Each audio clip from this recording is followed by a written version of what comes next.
వేటలోకైతే వచ్చేసామనమాట.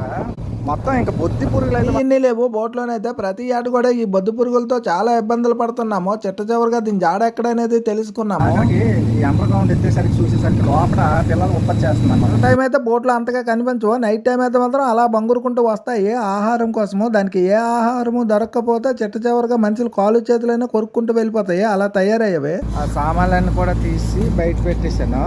ఒక బొద్దు పురుగు కూడా ఉండకూడదని చెప్పేసి దరి మీద మా డ్రైవర్ అనకైతే చెప్పాను. బ్యాట్లోనికి ఈ బొద్దు పురుగుల స్ప్రే అయితే రప్పించారు. బ్యాట్లో బొద్దు పురుగులు స్ప్రే కొట్టాలంటే గాలి ఎక్కువగా ఉంటది. అందుకని చెప్పేసి కిచెన్ డోర్లను కూడా లాక్ చేసి స్ప్రే వాసనకి మనుషులకి ఏమవుతుందా అవదా నాకైతే అంతగా తెలియదు. కానీ ఈ స్ప్రే కొట్టిన 10 నిమిషాలకే బోట్ లో ఉండే కొన్ని వందల బొద్దు పురుగులు అయితే మాత్రం చనిపోయాయి. చనిపోయే బొద్దు పురుగులన్నీ కూడా నీటిలో పారేసి కిచెన్ అంతా కూడా నీట్ గా అయితే చేసేసాను. ఎంత కన్ను నొప్పులతోనైనా ఈ పని అయితే చేయవలసి వచ్చింది. ఈ బొద్దు పురుగులు అయితే ప్రాణాలు ఇసుకించేసాయి అనమాట. నెక్స్ట్ వీడియో కోసం మన ఛానల్ అయితే ఫాలో చేసింది.